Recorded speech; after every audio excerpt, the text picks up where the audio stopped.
Hello. This is my mini lecture on cells, their structure, well, the human cell and its structure and its functions. Cells, Structure and Function by Evan Sexton, Bio 141. Here's a picture. Here's the drawn picture that I was asked to make. I will show the drawn one first, and then the one here is the one that we actually put in the PowerPoint. Say we. I mean me. The nucleus. The nucleus of the human cell acts as the control center of the cell, housing the cell's genetic material and directing the cell's activities by regulating the gene expression and its facilities. And it facilitates a cell's growth, deterioration, differentiation, and division. The nucleus envelope. The nucleus envelope in the human cell works like a double membrane barrier that separates the nucleus from the cytoplasm, protecting the cell's genetic material, or DNA. The chromatin. The chromatin is a complex structure composed of DNA that is tightly wound around proteins called histones. It acts as a mechanism to regulate gene expression by controlling which parts of the DNA are acceptable for transcription. It also regulates some other stuff, but I'm not going to talk about that right now. The nucleolus. The nucleolus is a spherical structure in the center of the nucleus. The nucleolus is primarily responsible for producing and assembling the cell's ribosomes, acting kind of like a little factory. The plasma membrane. The plasma membrane, which is also called the cell membrane sometimes, depends on who's talking or reading, acts as a protective barrier that surrounds the cell, and with its selective permeability, it can regulate what enters and exits the cell by selectively allowing certain molecules to pass through while blocking others. It is mostly composed of phospholipid, struggle with that word, bilayer, with embedded proteins that perform specific functions like transportation and cell-to-cell recognition. The intermediate filaments. The intermediate filaments of a human cell primarily function as a structural scaffold, providing mechanical support and maintaining cell shape by anchoring organelles and connecting the nucleus to the cell membrane by acting like a strong, flexible framework that integrates cell's internal components and helps it withstand mechanical stress. So, like whenever it's getting squished or stretched. The rough endoplasmic reticulum, we'll talk about the smooth one later. The rough endoplasmic reticulum is a network of membranes that are studded with ribosomes. Looks like it's got a bunch of little dots on it, like pimples, which are primarily responsible for synthesizing proteins that are destined for secretion from the cell, which means to get expelled from the cell, or become part of the cell membrane. So it fuses with the cell membrane that we talked about earlier, or the plasma membrane. The ribosomes. A ribosome is a small organelle that functions as the site of protein synthesis and translating the genetic code from messenger RNA, or mRNA, into a chain of amino acids. In simpler terms, the ribosomes are the protein factories.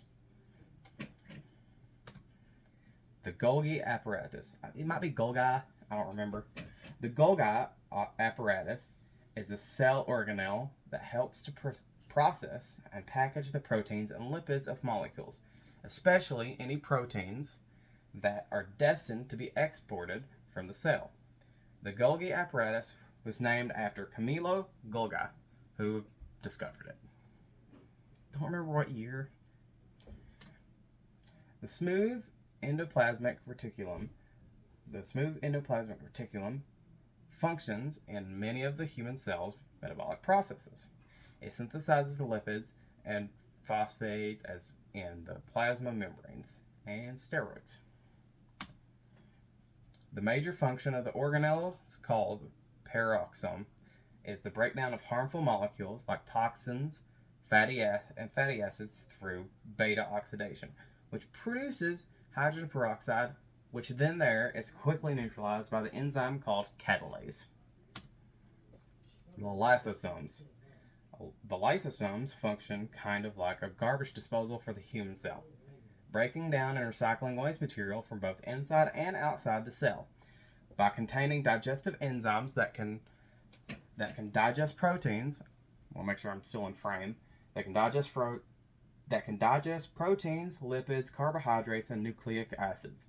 It basically acts as the cell's digestive system, which is crucial for cellular cleanup and maintaining homeostasis. And if you don't have homeostasis, you're going to look kind of messed up. The microtubules in a human cell primarily function to provide structural support, facilitating intercellular transport, intercellular like the cell, not the cell phone, transport of organelles and vesicles. Vesicles. I'm going to say it like that because I don't know how else to say it. Working like a railroad for movement within the cell. The centrioles of a cell primarily function as the organizing centers for microtubules. Microtubules, playing a large role in cell division by forming the mitotic spindle, which separates chromosomes during mitosis.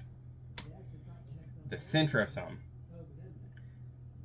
The centrosome matrix functions as the primary microtubule organizing center, which means it's responsible for the initiating and organizing the growth of microtubules, acting like the central point for the cell's microtubule network. It's like a hub or kind of like a train station. The main function of the cytosol is to act as a fluid medium where various cellular processes occur, like a signal transduction and molecule transport between organelles. It's that kind of liquidy area between all the organs. It's kind of like the cell's version of blood. The mitochondrion.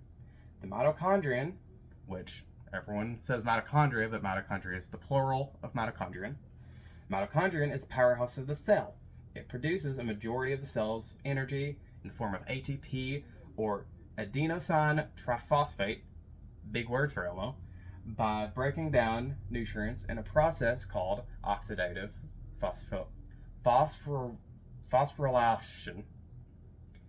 Bet you can't say that 5 times fast. That is the end of my slides, but I will go back to the start.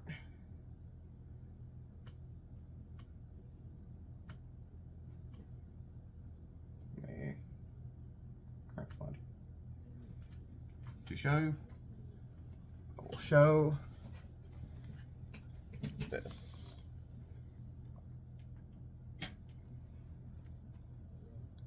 Just want to show the drawing in the slide first before I end off. Thank you for watching my slideshow and my mini lecture. Have a good day.